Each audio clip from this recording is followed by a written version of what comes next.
Halo semuanya, balik lagi sama aku Cendik ya. Welcome back to Bitcast, bicara IT dalam sesi podcast. Kali ini kita akan menghadirkan narasumber yang susah sekali dihadirkan. Karena harus, WFH. iya karena ini WFH. Dan harus last day dulu baru bisa menghadirkan narasumber ini. Jadi langsung aja kita sambut senior aku, Kak Carlo. Yeay.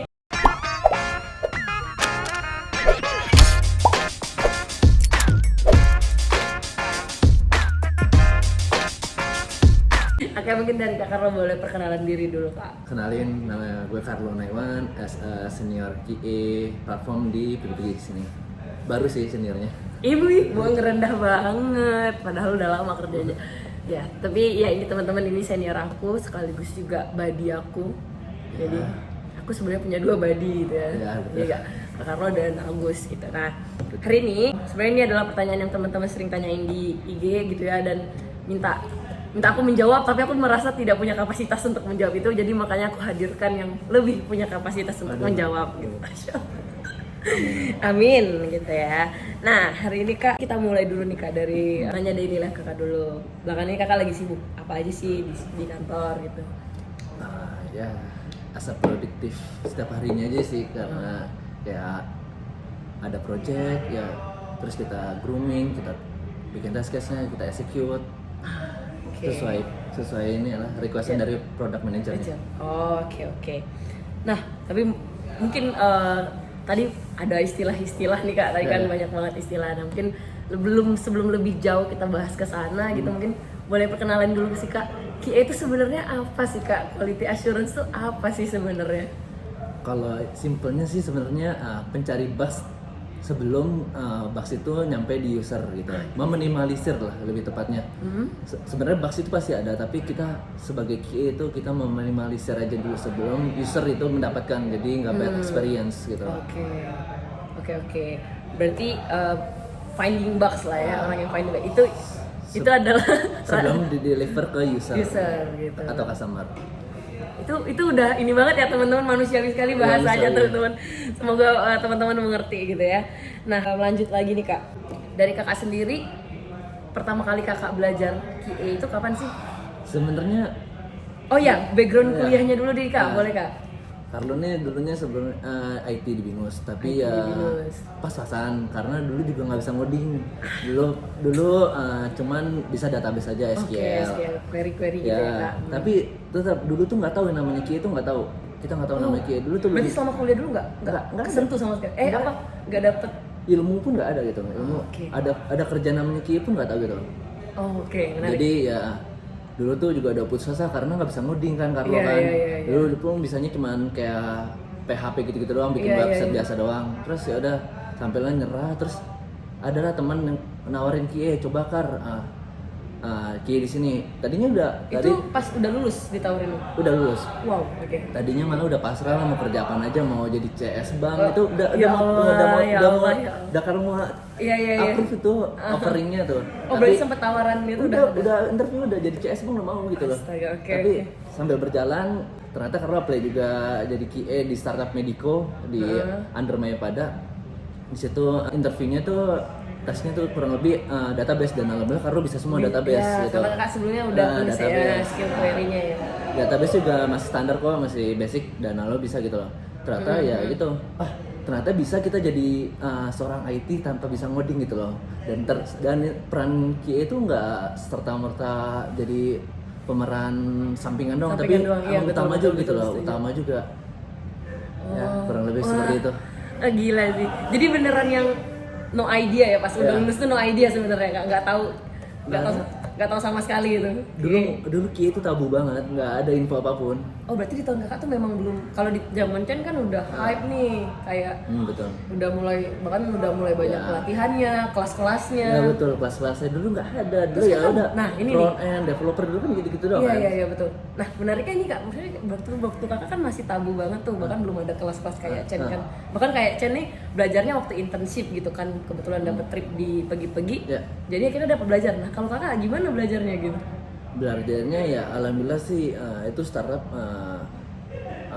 apa namanya merangkul ya. Jadi Carlo dasarnya cuma bisa database-nya aja. Paling ya udah objektifnya kita dijelasin kita tuh ada project, ya udah kita tuh requirement dari produknya itu kan ada konflu ya kalau PRD atau konflu. Ya udah expected kayak gimana kita harus verify itu sebelum dirilis. Udah kurang lebih seperti itu.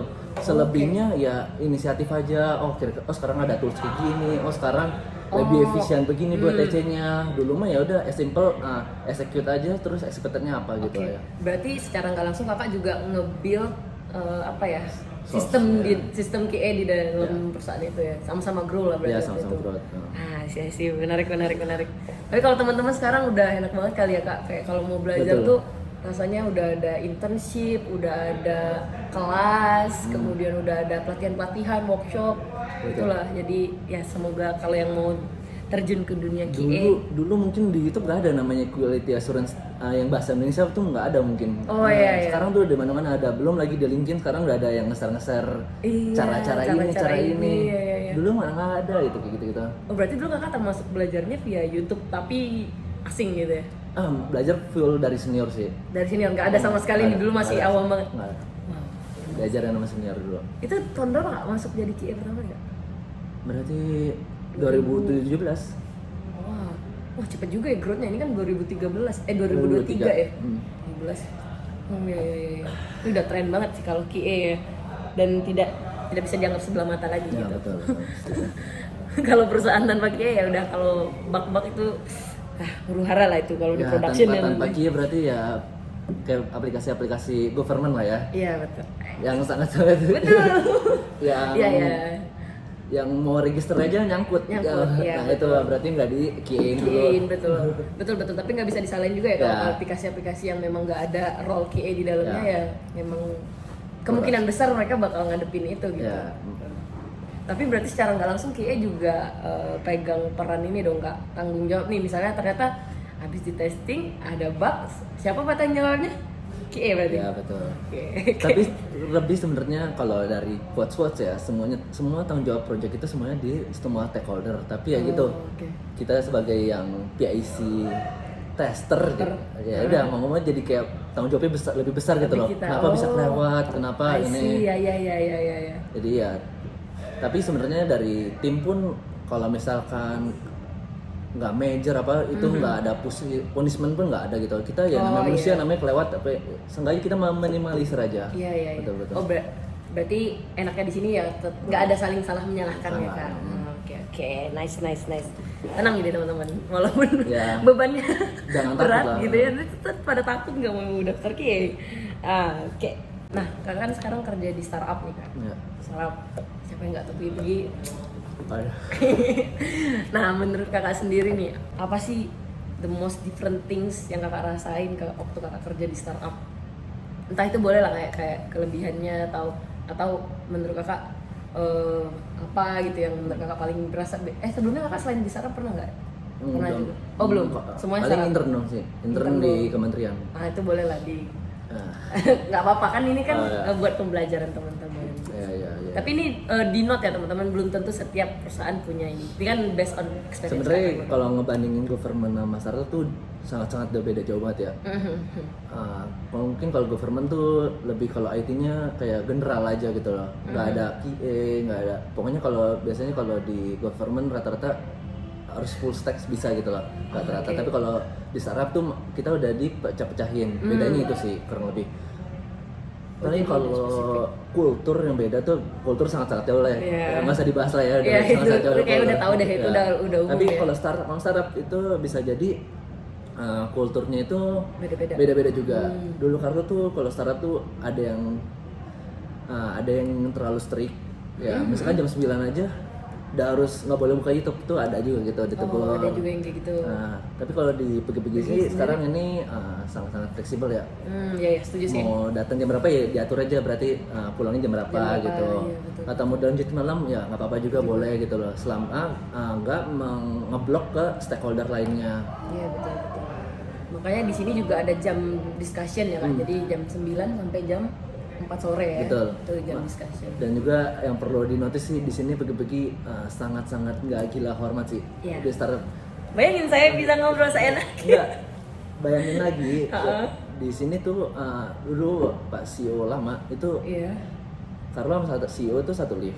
Iya. Ya, sampai mau masuk ke pintu itu yang bukan pintu tuh CEO, bukan Carlo. Bukan Kak Carlo. Padahal Carlo udah lama-lama ini. Iya. Duluan aja sih, Iya, saya iya, duluan. Dia bukan dia sama dia. Iya, Oh iya, gila, iya, gokil iya. seorang CEO. Berarti nggak ini ya Kak, nggak ada gap yang gimana Ya, gitu kerasanya. nggak gila hormat. Oke, betul. Nah, lanjut lagi dalam sehari nih kakak bisa biasanya tuh berapa jam sih kakak kerja as a QA ini? Ini boleh dijelaskan dulu secara aturan company dan kebiasaan kakak sendiri. Benar. Itu beda karena Sebenarnya- ini workaholic orangnya guys. Sebenarnya kalau dari kantor sih ya 9 jam aja ya seperti 9 jam, biasa ya, gitu. Dan itu fleksibel mau dari pagi ke siang lanjutin malam itu fleksibel sama kayak tadi Karo bilang nggak ngeblok ke stakeholder lain. Jadi stakeholder lain nggak nungguin kalian gitu loh. Iya, betul. Nggak nungguin kita. Tapi kalau Karo pribadi sendiri ya gitu. Carlo kalau emang kosong malam pun masih lanjutin gitu loh. Iya. Karena kebetulan dipercayain megang banyak project dan megang banyak tim. Iya. Makanya mungkin bisa sampai di titik ini alhamdulillah seperti itu. Betul. Jadi selagi bisa kasih gift lebih dari 100 Carlo bakal beri itu gitu loh maksudnya. Menarik. Nah ini nih teman-teman yang kadang tuh ya kak mungkin aku dulu pernah kayak diomongin teman-teman kayak work life balance gitu kan. Nah aku penasaran nih sama POV kak Carlo karena aku sendiri teman-teman kan aku internship nih udah 6 bulan. Itu aku banyak banget belajar dari kak Carlo gitu kan. Kayaknya tuh belum di momennya gitu kita tuh work life balance. Jadi kalau selama masih bisa belajar terus gitu kan, Betul. kenapa enggak? Nah Betul. mungkin kenapa nih kak Carlo memilih untuk tetap tetap ngabisin waktunya nih, kayak masih malam pun kakak masih kerja tuh kan lihat betul. kayak itu. Kenapa kakak memilih demikian gitu? Ada alasan tersendiri nggak dari kakak? Selain dari di umur yang lagi produktif, Carlo juga masih mengeset diri Carlo tuh masih kurang gitu loh. Walaupun mungkin secara di company Carlo udah taulah semua produk di sini gitu loh mungkin ya, betul. mungkin. Tapi masih kurang gitu loh. Dibandingkan luar sana pasti jauh-jauh lebih hebat lah gitu Makanya Carlo nggak mau merasa puas aja sih maksudnya gitu. Selagi emang ya, benar-benar. di rumah bisa ke handle dan benar-benar kosong ya udah pegang laptop ya udah buka apa yang bisa dibuat pelajarin atau kerjaan yang bisa di Carlo handle tambah-tambahin. Nah, oke. Itu jadi teman-teman itu pembelajaran banget sih. Itu yang aku dapetin. Tapi ya kalau emang udah sakit udah Ya, istirahat. Ya itu aja sih jangan sampai. Iya, Tapi iya, kalau iya, emang iya. masih kuat ya ngapain sih disakitin. Iya gitu. benar setuju. Jadi itu perlu di highlight karena itu yang aku mau meng-highlight sesuatu gitu. Jadi aku dulu agak mikir harus work life balance tapi kayaknya fairness Ya, nanti dulu lah betul, gitu. betul, setuju. Nah, berhubung ini kita udah disonding teman-teman disuruh ikut aja. Jadi ini ada 2 pertanyaan lagi Kak Carlo. Oke. Mungkin yang ini boleh Kak, kalau apa aja sih skill yang teman-teman harus siapin kalau misalnya teman-teman yang zero banget experience mau terjun ke dunia QA gitu. Dan mungkin Kak Carlo boleh ceritain sedikit sekilas gitu gambaran QA itu ngapain sih kerjaannya gitu. Mungkin yang Pertama kita jelasin dulu Q itu ngapain dulu ya kali Iya, ya. boleh. Q itu kurang lebih ya seperti yang Karo bilang kalau as umumnya ya kita ada namanya role product manager di mana gitu kita mau buat apa nih di dalam perusahaan kita tuh misalkan kita mau aplikasi kita mau pakai face login. Nah, itu produk yang buat. Nah, nanti itu dalam produk itu pasti di produk pasti ngejelasin ke semua stakeholder, ke developernya buatnya begini ya, nanti QA-nya buatnya begini ya. Nah, paling dari produk itu cuman ngasih highlight-nya. Dari highlight itu paling kita harus variasiin. Kita sebagai customer tuh coba deh kalau misalkan face login itu pakai boneka bisa nggak? Atau pakai foto tapi cuman JPG gitu loh. Tapi foto kita itu tembus apa enggak gitu loh. Nah, itu mungkin kita harus variasiin gitu loh. Okay. Kita harus muter otak jangan sampai cuman satu highlight tapi kita nggak bisa negatif ke lainnya gitu. Oke, betul. Paling kalau persiapan tuh ya dulu aja karena cuma bisa database. Paling kalau sekarang tuh nggak bisa database pun nggak kewajiban sih menurut Karo. Sekarang tuh wajibnya tuh bisa bikin test case aja sih. Iya betul. Dan Test case apa sih Kak? Test case ya Pak? Test case itu ya berarti Teman-teman. sebelum kita nge-testing itu kita harus prepare dulu tuh test case-nya tuh ada di patch mana, untuk melakukan testing itu tuh kita apa aja yang perlu disiapin, mungkin kita harus punya akunnya, login, terus register dulu, terus ya udah step-stepnya dan expectednya seperti apa, biar nanti test case itu kita buat jadi report ke product manager dan manager kita. Ya, jadi kayak kalau mau testing nantinya tuh kayak udah runtut gitu ya Kak, tinggal menjalankan aja. Ya, jadi nggak kayak serabutan doang, tapi kita ada reportingnya juga. Iya, betul. Oke, nih Kak, workloadnya QA sendiri itu sebenarnya hektik atau enggak nih Kak? Sebenarnya kalau di macam-macam di startup ya, ada yang QA manual tester doang, yang dimana itu rata-rata QA manual tester itu cuman nge-execute apa yang udah dibuat test case-nya oleh QA analis. Itu manual ya Kak? Iya, manual ya, QA analis manual. Tapi ada juga yang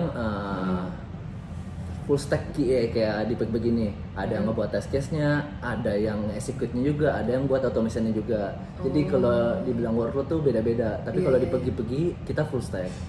Jadi automation-nya juga test case-nya iya, kita nge-analis kira-kira test case-nya seperti apa, execute kayak gimana, kita juga.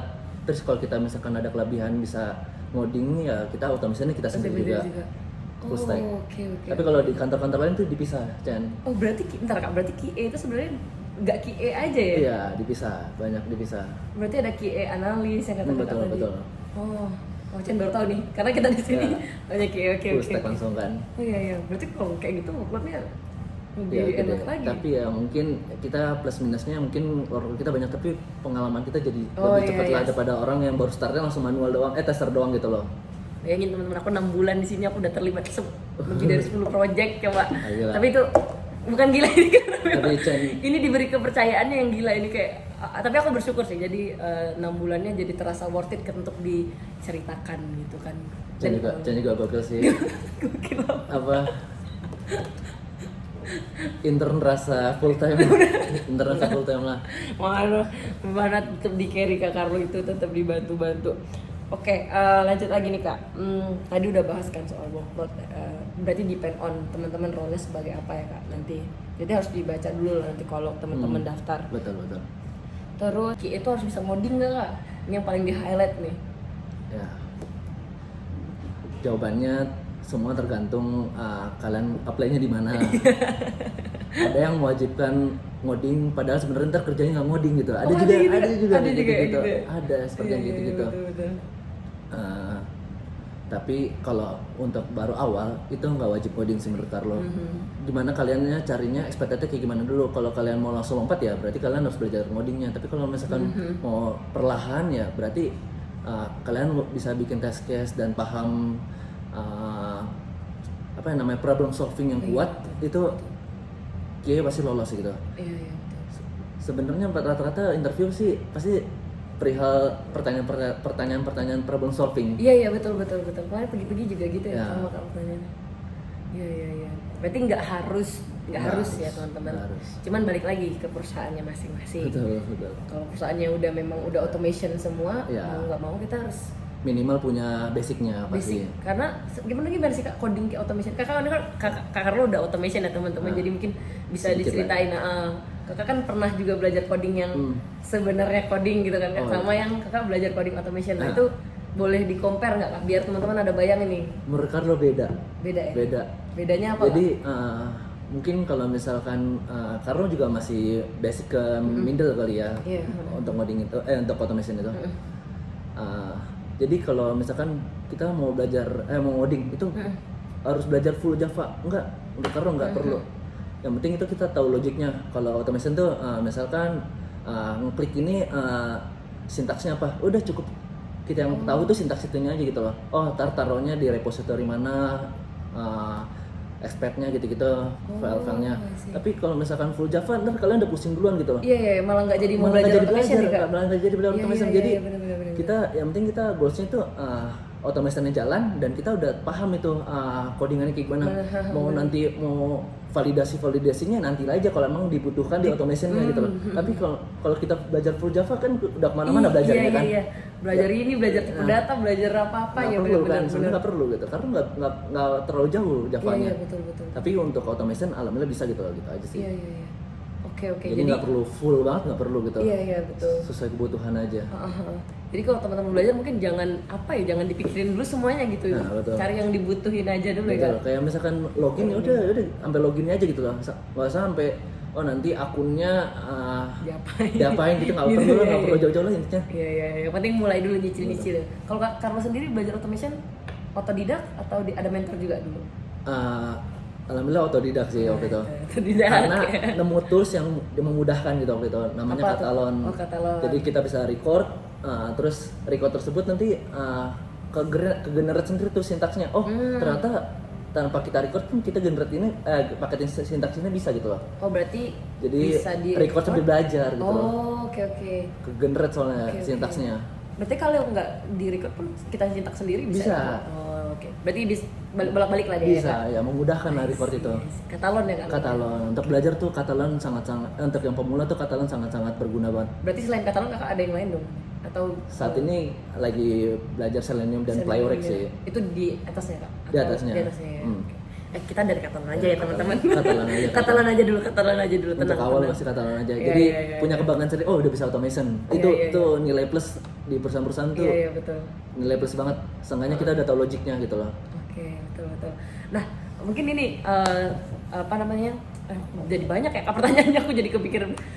Misalnya nih teman-teman kan kalau misalnya programmer ya kak mau daftar ke perusahaan tuh kita mau bikin portofolio kan bisa tuh kayak bikin GitHub atau Betul. kita bikin suatu project aja kemudian ya udah dijadiin satu portofolio. Nah kalau QA sendiri portofolionya gimana sih kak buat apply ke perusahaan? Misalnya teman-teman mau mempersiapkan biar masuk tuh nggak nol banget gitu daftarnya. Sebenarnya Carlo tabu sih mak ngebahas portofolio ini karena Carlo sendiri nggak prepare ini gitu loh. Karena gimana ya, project yang udah dipegang tuh sangat-sangat banyak. Iya, Jadi mau dibahas satu-satu pun nggak mungkin, Iya, betul. kebanyakan. Betul. Mungkin yang kalau persiapan ilmu-ilmunya aja dan terus kayak udah biasa megang payment, terus megang lain-lainnya itu menurut Carlo udah mewakilkan sih. Tapi kalau misalkan kalian punya banyak waktu untuk nge-list project apa aja yang kalian udah pegang sih itu bagus juga. lagi, Kak. Tapi kalau kalian nggak punya waktu nggak perlu juga apa-apa sih. Rata-rata nggak pernah nanyain itu sih. Oke. Nggak pernah nanyain itu. Oke, nggak pernah kayak spesifik gitu ya kak. Oke. Nah mungkin ini sekalian kamu menyambung nih dari pertanyaan tadi. Jadi kan kalau tadi dari kakak ya yang pernah tes kerja QA nih, apa aja sih tahapan orang tes kerja QA itu kak? Umumnya yang udah kakak secara general aja kak. Atau waktu kakak dibagi-bagi boleh sih ceritain. Yang pertama yang pasti kan kita nge-apply terus langsung dapat online test. Online test. Online Apa tuh testnya online testnya? waktu itu bagi-bagi sih online testnya masih kayak cepet-cepetan ngeliatin perbedaan terus sama ada soal-soal problem solving. Oke. Dan itu ada waktunya. Tapi kalau sekarang setahu Carlo sekarang soalnya itu udah bikin test case sih. Dan Udah itu bikin test case ya? yang Carlo rasakan interview lain juga rata-rata sekarang pembuatan test case sih. Jadi dilihat di situ seberapa detail kita buat test case. Lalu habis dari online test lolos ke interview pertama, ya udah. Sama siapa nih kak interview pertama? Interview pertama kebetulan sama Bang Habib dan itu ceritanya salah juga sih. Karena dianggapnya apply developer harusnya itu bukan sama itu soalnya. Nah kebetulan ya udah tapi karena ditanya terus Karo nggak langsung kayaknya salah deh, salah interview deh, nggak Karo nggak gitu. Karo jalanin apa yang ada ya udah jalanin. Terus pas ditanya-tanyain codingan Karo jawab maaf Karo saya belum belajar itu tapi Karo tahu basicnya jawab gitu. Tapi kalau untuk advance-nya Karo nggak bisa gitu. Iya oke. Tapi ya udah berjalan itu tapi terus sampai si interviewernya ternyata dikiranya ini developer. Nah, ya udah sampai ke next step. Jadi kayak ternyata udah panjang lebar interview tuh baru terakhirnya sadar gitu. Tapi kalau mungkin Carlo nggak tahu basic mungkin diulang lagi masih di step 1. Tapi karena mungkin alhamdulillah Carlo tahu basic, ya udah lanjutannya ke step 2 gitu. Oke. Interview kedua sampailah ke manajer QA. Di manajer QA tuh udah nggak ada online test lagi sih. Codingan nggak ada karena udah tahu QA itu di sini nggak perlu coding gitu. Nah paling ke problem solving kayak misalkan ada 2 lift, 1 lift mati, satu masih nyala. Nah itu kita mau pakai yang mana lebih efisien cepatnya gitu-gitulah. Iya. Oh, Itu oke. kalian pasti interview pasti ada juga sih pertanyaan-pertanyaan kayak gitu. Nah, Itu dikasih waktu nggak jawab? Dikasih waktu. Kasih waktu. Kalau nggak bisa jawab, next question. nggak tahu itu karena Karena alhamdulillah alhamdulillah bisa jawab. ya. Iya. Bisa jawab. Oke, udah tuh. Selanjutnya di sini sih waktu itu karena langsung ke final step waktu itu aku langsung sama CTO kita Mas Petra waktu itu. Oke. Di situ nggak ada sama sekali sih, lebih ngobrol-ngobrol aja pengalamannya gimana, terus motivasi di sini gimana, kurang lebih begitu sih. Oke. Mirip ya Kak, kalau aku kurang lebih kemarin waktu intern tuh daftar terus tes online gitu Kak. Tapi soalnya ya matematik sih, lebih ke matematik aja gitu. Terus habis itu nggak lama kalau seminggu dipanggil lagi interview HR. Jadi HR dulu, terus baru interview user 1 sama Kak Juna, baru interview 2 sama Mas Azam. Mas Azam. Mas Azam jatuhnya ini ya, Head of Engineering gitu. Nah, udah itu udah final tuh, baru tanda tangan LOA. Itu internship ya, kalau yang teman-teman mau daftar full time dibagi-bagi mungkin kayak tadi mungkin gitu. Siapa tahu Kak Carlo yang interview kan? Gak tahu dong. Oke. Nah, gila dah setengah jam nih, pas banget nih. Mari kita tutup. Oke, mungkin terakhir dari Kak Carlo boleh sampaikan pesan-pesan ke teman-teman yang mau terjun ke dunia QA atau mau belajar QA, boleh sampaikan pesan-pesannya Kak. Jadi kalau yang kita tahu ya dunia itu nggak ada habisnya gitu loh. Iya, Udah nggak ada habisnya, dan benefit yang kita dapat pun cukup besar ya di IT. Jadi kalau emang pekerjaan yang menjanjikan itu sebenarnya IT udah. Betul. Sebenarnya kurang lebih seperti itu ya. Iya. Dan memang kalau kalian belum ya, ini bukan nggak bisa coding, pasti bisa coding, semua orang tuh pasti bisa Iya, coding. betul. Ini belum bisa, itu QA lah jalan pertamanya lah gitu Iya. loh. Kalau emang mau ke dunia IT. Betul. Karena di QA itu belum mewajibkan semuanya bisa coding. Ada yang bisa, ada yang tanpa coding pun bisa gitu loh. Selebihnya nanti mau belajar ngoding itu ya ke kalian lagi, growth kalian lagi. Ya pesan Carlo, jangan takut masuk dunia IT sih, itu aja. Dunia IT kalau misalkan dibandingkan ke role lain cukup jauh lah gapnya. Betul. Iya, Secara kan? benefit ya, secara Kak, benefit sebenarnya. ya. Dan ini juga mungkin secara nanti in the future jenjang karirnya itu masih panjang banget teman-teman bisa. Dan di IT pun challenge-nya jadi beragam terus-terusan, Ya, beda betul. beragam terus-terusan. Seru, Dan kita benar. bakal develop terus, beda dengan mungkin role-role lain udah sehari-hari aja gitu loh. Iya, jadi kerjanya tuh nggak ini ya Kak, nggak monoton gitu. Nggak ya. monoton, betul. Selalu dinamis gitu. Betul. Ketemu produk baru ya udah, masalah baru, problem Betul. solving baru. Oke teman-teman, terima kasih udah nonton Bitcast hari ini. Susah sekali ini Kak Carlo tuh sebenarnya dia pemalu banget. Malu banget. Tapi aku push hard. Mohon maaf kalau misalkan itu kata-katanya terlalu gagap, nggak ada. Sebenarnya dia public speakingnya bagus, cuman untuk in front of the camera Kak Carlo agak malu. Tapi ya kita beruntung kita mendapatkan 30 menit sharing session dari Kak Carlo, dan semoga ini membantu teman-teman yang mau coba untuk menjadi quality assurance ke depannya. So see you in another Bitcast. Bye bye semuanya. Assalamualaikum. Dadah, Chan. Dadah Kak Carlo.